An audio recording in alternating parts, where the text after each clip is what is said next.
Dios les bendiga, hermanos. Les saludamos en el nombre del Señor en esta tarde. Damos gracias a Dios por tanto, tanto, tanto, tanto que nos ha dado. Su misericordia es infinita, es eterna. Y lo más lindo que son nuevas cada día. Él tiene tanta paciencia con nosotros. Su amor es tan grande. Agradecemos al Señor y le damos la bienvenida a los hermanos, amigos de la Iglesia del Señor. Y el propósito de Dios, que usted pueda ser edificado en la palabra. Y seguiré compartiendo este día. Y le invitamos también para que se suscriba en nuestro canal, Centro Cristiano Torrefuerte. Ahí hay una serie de mensajes donde usted puede ser edificado en la palabra. Amén. Así que les bendecimos, amigos, hermanos en el Señor. Damos gracias también por ustedes y seguimos orando cada mañana para que la palabra pueda penetrar en lo más profundo de su alma y de su corazón. Entonces yo quiero seguir compartiendo en esta tarde y todo lo que estamos viviendo, todo lo que está pasando en nuestro entorno, a nuestro alrededor. Eh, a veces nos hacemos preguntas, pero la palabra nos tiene toda la respuesta a todas nuestras interrogantes, a todas nuestras preguntas que hagamos en la vida, que le hagamos a las demás personas, que nos preguntemos a sí mismos por qué pasan estas cosas. Y la palabra nos tiene la respuesta, porque dice que desde los orígenes de la humanidad, Dios ha estado siempre presente, siempre. ¿De qué manera? En favor de todos los hombres. Y el único propósito de él es que el hombre pueda oír, creer y recibir su palabra absoluta, que él la estableció por medio de un pacto.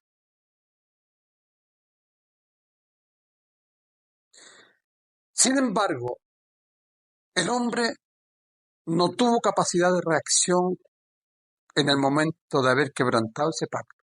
Es decir, de haber quebrantado la palabra del Señor, de haber traspasado los límites que Dios estableció en los orígenes de la humanidad. ¿Sabe usted que tuvieron que pasar 32 siglos aproximadamente desde este hecho que marcó la historia de los hombres, de la humanidad, hasta los días del profeta Oseas? ¿Sabe lo que dijo Oseas con respecto a toda esta problemática que abarca todas las familias del mundo, todas las personas, sean creyentes o no? Y dice el profeta Oseas en el capítulo 6, andaré, hablando el Señor, y volveré a mi lugar,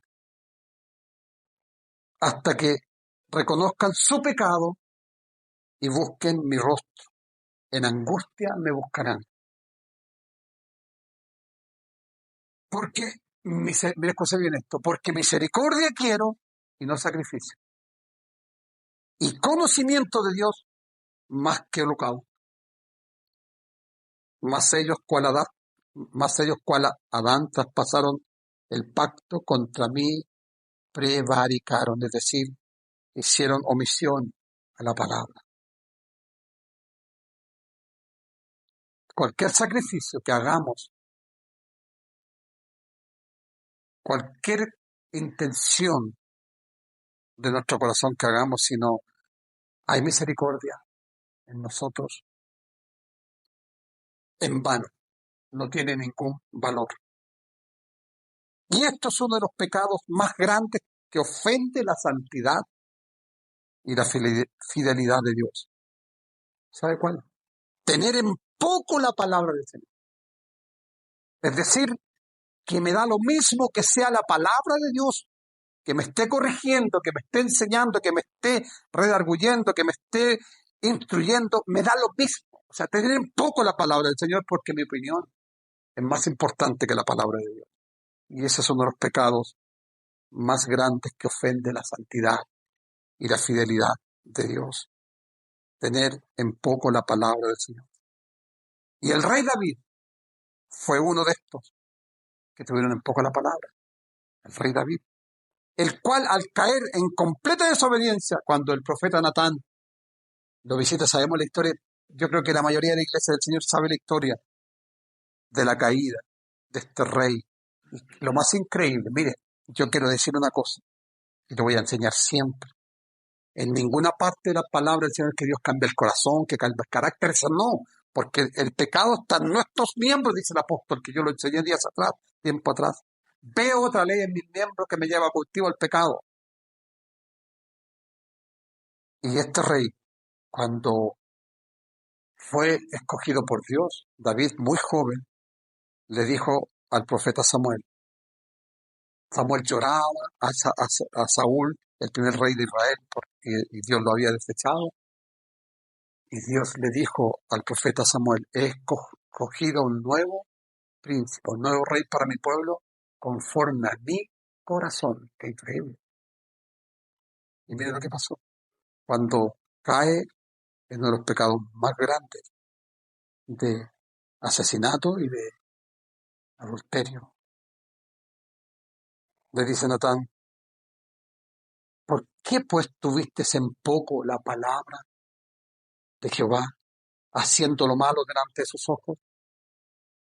A Urías Eteo, que no Urías Eteo era el esposo de Bexabe. Heriste a espada y tomaste por mujer a su mujer, y a él lo mataste con la espada de los hijos de Amón. Qué tremendo. Por lo cual ahora no se apartará jamás de tu casa la espada, por cuanto me menospreciaste. Es increíble la historia, si será que lo reducía en dos palabras. Cuando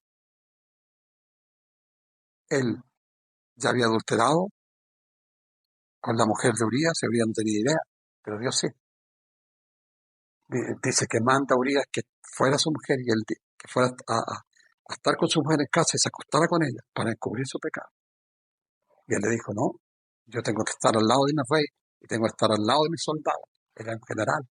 Es increíble. Pero ya cuando 3 veces intentó el rey David encubrir su pecado usando el mismo Urías, qué tremendo, cuando hay una ceguera espiritual que la tuvo en ese momento David. Finalmente a otro general le dijo, cuando vayas a la batalla, ustedes retrocedan y dejen a Urías delante. De esa manera fue asesinado por causa de David. Por lo cual, ahora no se apartará jamás de tu casa la espada, por cuanto menospreciaste. Todo pecado que cometemos tiene su consecuencia. Desde la caída en Edén, el corazón del hombre, ¿sabe que usted es malo? Desde la caída de Edén, el corazón del hombre es malo, el cual, hablando del corazón, es uno de los mayores conflictos del hombre, ¿sí o no? El corazón es uno de los mayores conflictos del hombre y especialmente de aquellos que hemos conocido al Señor, el mayor conflicto que arrastramos, como decimos en jergas nuestras, en palabras folclóricas, nada que nos hemos dejado al Señor. Mira lo que dice Génesis 8:2, cuando después del diluvio, después de que Dios destruyó el mundo con agua y salvó solamente a 8 hombres, a ocho personas, Noé, su esposa, sus nueras y sus hijos. Dice, no volveré más a maldecir la tierra por causa del hombre. Mire, escuche bien esto. Cuando lo leí le compartí a Angelita. Escuche bien. Porque el intento del corazón del hombre es malo desde su juventud. Porque el intento del corazón del hombre es malo desde su juventud. Amén. Es increíble. Quiero volver a reiterar, como dice la Escritura, Génesis 8:2, que el corazón del hombre es malo desde su juventud. Mire, desde su juventud, entonces, anterior a la juventud, donde hablamos de los niños, no son impúberes los niños, impúberes. Entonces, son los niños. Por eso Jesús dijo, dejad pedir los niños a mí, no los impidáis, porque de los tales es el reino de Dios. Cuando menospreciamos la palabra de Dios, ¿sabe lo que pasa? Cuando la tenemos no la tomamos en cuenta, sino que nuestra propia opinión es más importante que la palabra. Lo que yo creo, mi punto de vista, estamos despreciando al Dios del universo. Cuando quebrantamos los mandatos de Dios que encontramos en su palabra, estamos quebrantando lo que Dios mismo nos ha pedido. Y no nos recordamos que Dios es un Dios de juicio. Yo siempre lo voy a enseñar. Mi Dios es un Dios de juicio que castiga el pecado y que no le gusta ser menospreciado. Si usted y yo no estamos de acuerdo a la palabra de Dios es porque no hemos conocido a Dios, y eso lo dice la Escritura primera de San Juan. El que dice, yo conozco, yo le conozco, y no cumple su palabra, y no la cumple, el tal es mentiroso, y la verdad no está en él.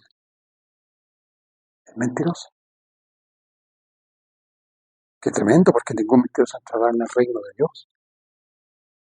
Por tener en poco su palabra preciosa. Si no estamos de acuerdo con la palabra, y si nuestra vida no está de acuerdo con la palabra, estamos teniendo un poco su palabra, valga la redundancia. Oigamos con mucha atención las palabras del profeta Miqueas. Mira lo que dice, y esto que creo que me escucho bien, capítulo 6, versículo 6 al 8. ¿Con qué me presentaré ante Jehová, ante Dios, y adoraré al Altísimo? ¿Me presentaré ante él con holocaustos, con becerros de un año? ¿Se agradará Jehová de millares de carneros o 10,000 arroyos de aceite? ¿Daré mi primogénito por mi rebelión, el fruto de mis entrañas por el pecado de mi alma? Mira lo que responde el profeta. Dios, hombre, quien quiera que sea, él te ha declarado lo que es bueno.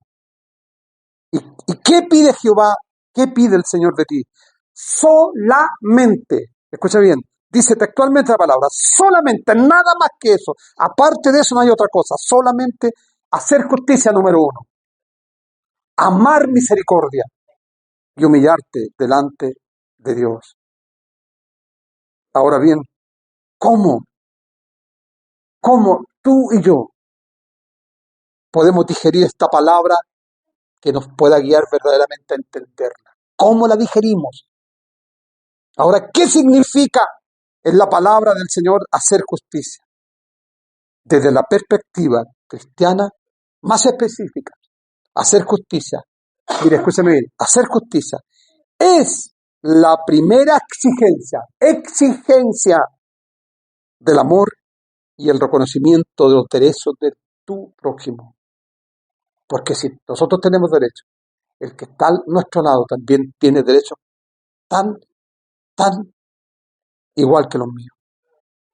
Y esto tiene como base fundamental la comprensión de estas cosas, no solo como seres humanos semejantes a nosotros, sino sobre todo, como prójimos y hermanos en Cristo. Y ahí está el problema serio. El apóstol escribe, mientras tengamos oportunidad,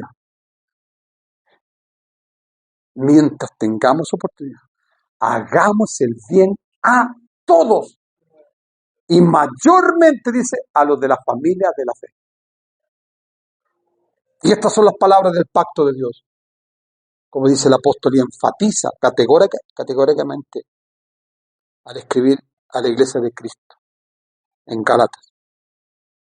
Esto lo enfatiza categóricamente al escribir sobre el pacto. ¿Cuál es el pacto de Dios? Escúchame, mire, voy a terminar luego. Porque toda la ley, y vuelvo a reiterarlo, toda la ley, en esta sola palabra se cumple. Dios nos pide 3 cosas, pero toda la ley que nos pide, hacer justicia, amar misericordia y humillarnos delante del Señor. Pero toda la ley, desde el Génesis al Apocalipsis, se cumple en esta sola palabra: amarás a tu prójimo como a ti mismo. nos guste o no nos guste, le caiga bien o no le caiga bien, que lo soporte o no lo soporte, usted tiene la exigencia de Dios y el mandato de Dios de amarlo, porque en el día final Dios le dirá, tuve hambre y no me diste comer, tuve sed y no me diste beber,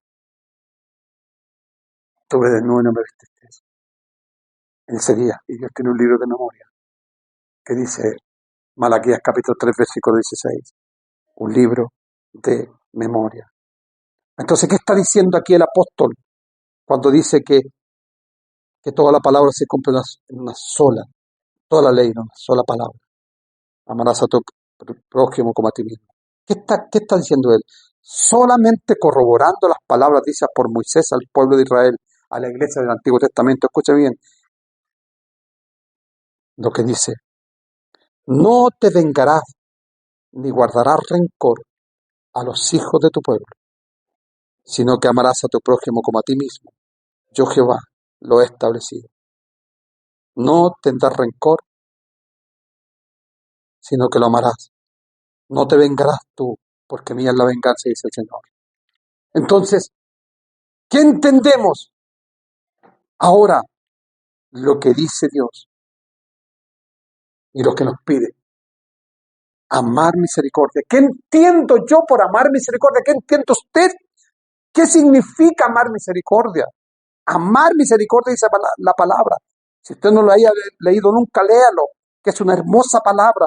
A veces creemos que Dios nos va, está contento que vayamos corriendo al templo, que demos el dinero, la ofrenda, qué sé yo, nunca voy a hablar de eso yo.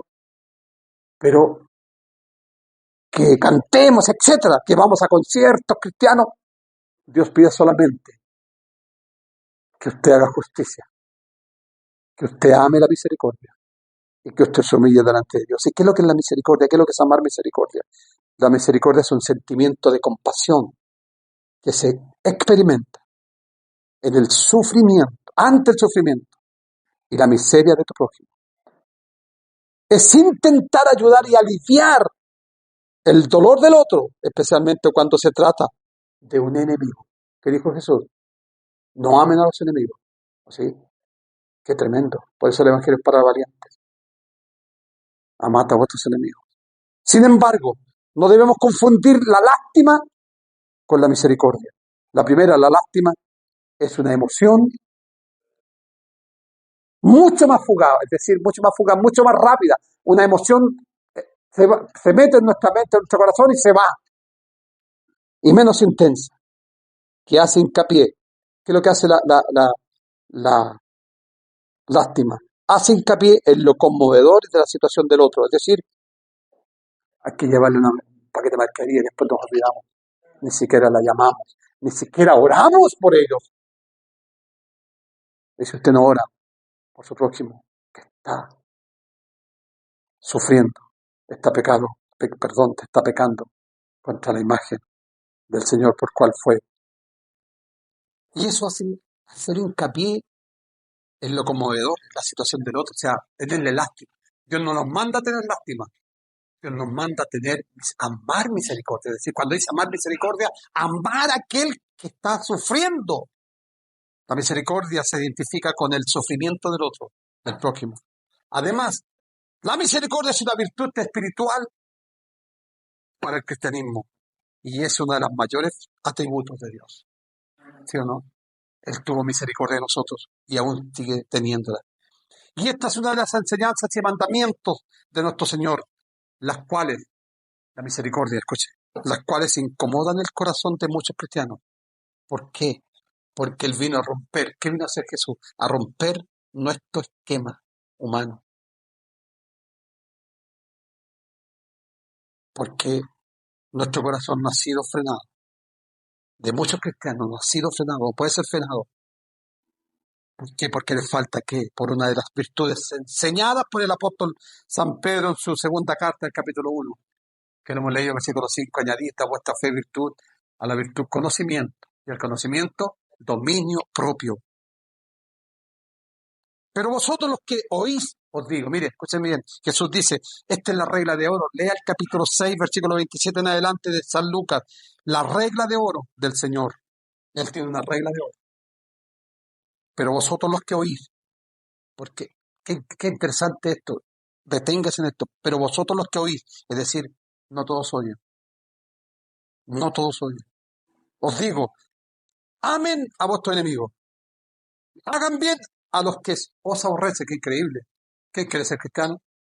¿Quién quiere ser hijo de Dios? ¿Quién quiere decir, yo conozco a Cristo, que tiene que amar a su enemigo y aun a aquel que le aborrece? Bendícelos y no lo maldigas. Mira aquí también lo que decía anteriormente. Oren por los que os calumnian. Y escúcheme bien, esto que es tremendo. ¿Y cómo queréis? Dice, y como queréis, perdón, no es pregunta. ¿Y como queréis que hagan los hombres contigo lo que te quisieran que todas las personas hicieran contigo? Así también, hácelo con ellos. Esto lo dijo el Señor. Todo lo que tú quieres que hagan contigo, también hácelo con ellos. Mire, y escúcheme bien esto. Escúcheme bien, por favor, mire, escuche. Porque si amas, dice el Señor, léalo, capítulo 6, versículos 27, 28, 31, 32 de San Lucas. Porque si amas a los que te aman, ¿qué mérito tiene? ¿Qué mérito tienen? No tiene ningún sentido, amado, que tú ames a los que te aman. Porque dice el Señor, porque los pecadores hacen lo mismo. Y estas son las enseñanzas de nuestro Señor, que muchos de sus discípulos dijeron al oírlas, dura es tu palabra. Y mire lo más increíble, ¿quién la puede oír? Por eso anteriormente dije, en el primer versículo 27 de San Lucas 6, vosotros los que pueden oír. Por eso quiero recordarle las palabras de Jesús nuevamente desde el principio. Pero vosotros los que oís, os digo, porque no todos pueden oír, no todos. Por lo tanto, la palabra hebrea para oír, ¿sabe lo que significa? No sé si estoy pronunciando bien, chama, S-A-H-A, chama, que significa oír inteligentemente, prestar atención, dar oído, discernir, entender y recibir lo que el Señor nos enseña. Por años yo he escuchado, yo llevo enseñando muchos años, siempre lo digo, y muchas veces con Angelita hemos escuchado a personas, yo no entiendo la palabra. En el Nuevo Testamento la palabra oír proviene del griego akou, que significa, akou, gracias, akou, que significa llegar a oír y obedecer. Llegar a oír y obedecer. Esta es la razón cuando no se tiene ejercitado el oído espiritual que habla Hebreos capítulo 5, versículo 14, que lo he enseñado tantas veces, que el alimento sólido para los que han alcanzado madurez, los que tienen ejercitados los sentidos por el uso, para discernir lo que es bueno y lo que es malo. Como muchos en este siglo se vuelven atrás, muchos cristianos, de que decía la alabanza que cantamos al principio, no quiero volver acá. ¿Por qué cree que este hombre que le escribe esa alabanza? No quiero volver atrás, porque muchos se vuelven atrás. Ojalá que usted no se vuelva atrás. Y esto aconteció en los días del ministerio de Jesús por no tener este sentido. El versículo 66 del capítulo 6 de San Juan, cuando dijeron el versículo 60, dura es tu palabra, ¿quién la puede oír? ¿Quién la puede oír? Y después estas mismas personas que dijeron, estos mismos seguidores, y habla de discípulos, no eran cualquier persona, discípulos que habían seguido al Señor y habían sido enseñados por la palabra. Desde entonces, cuando dijeron de ellos, dura es tu palabra, muchos de sus discípulos volvieron atrás. No eran simpatizantes y no andaban con él. Ya no andaban con él. Y ahora, ¿cómo terminaremos de digerir lo que Dios nos pide? ¿Cómo? ¿Cómo terminamos de digerir lo que Dios nos pide? Hacer justicia, amar misericordia y ahora lo más importante, humillarnos delante de Dios. Humillarnos. ¿Has escuchado esa expresión? A mí nadie me pasa a llevar. Y ponemos siempre las manos así, ¿ah? Es una expresión natural de los seres humanos. A mí nadie me pasa a llevar, cuidado. Yo siempre me conmueve mi corazón. Cuando al Jesús que usted dice que le sirve, cuando le pegaron tanto, usted que es altivo, usted que es orgulloso, usted que no se deja ministrar por la palabra y que resiste a la palabra. Jesús cuando le golpeaban tanto esa noche, después de haber sido tomado por los romanos en el monte Getsemaní, dice que le pegaban tanto, tanto, tanto, que él miró al que le pegaba, bofetado, le dijo, ¿por qué me pegas? Qué increíble, qué increíble. Humillaos delante del Señor, lo que nos pide Él. La palabra humillación en las Escrituras significa abatir el orgullo, abatir el orgullo y la altivez. Es decir, ¿qué es lo que es abatir? Derribarlo, echarlo por tierra, eso es abatir. Derribar la altivez, derribar el orgullo. ¿Sabe cuál es el pecado más grande que ofende a Dios? La altivez, el altivo de ojos, el altivo de corazón. Que dijo el ángel más hermoso, subiré al cielo y seré semejante al Altísimo, no tengo necesidad de él, seré igual. Y este es uno de los males más abominables por Dios. Por eso que el autor de Proverbios define claramente este mal. Antes del quebrantamiento, dice la Escritura, es la soberbia. Y antes de la caída, la altivez de espíritu. Por lo tanto, si nuestros oídos espirituales están ejercitados, podremos oír y entender la palabra absoluta del Señor. Aunque muchos digan, dura es tu palabra, ¿quién la puede oír? Escúchenme bien lo último que le voy a decir. Si solo tú permites, como lo conversamos tanto con mi esposa Angelita, conversamos mucho de esto. Dios tiene la intención desde el origen del mundo, darme el favor y darme todo lo que Él quiere proveerle, sobre todas las cosas, la salvación de su alma, que usted no se pierda en el infierno. Pero si usted quiere, dice la Escritura, el que quiere, Jesús dijo, el que quiere ser mi discípulo, también dice que siempre lo digo, el que yo estoy a la puerta, si algo, a la puerta del corazón, si alguno la abre, yo ahí entraré, pero si no me abre, yo no entraré. Por eso Jesús les dijo a sus discípulos, ¿sabe cuántas veces les dijo eso? Que usted lo ha leído también. Cuando dijo, cuando vaya, si alguien te cierra la puerta, sacudid vuestros pies, ir a otro lado, porque Él te quiere. Si solo permitimos que el Señor te humille por medio del quebrantamiento, como lo hizo el escritor de los Salmos, con una oración desgarradora.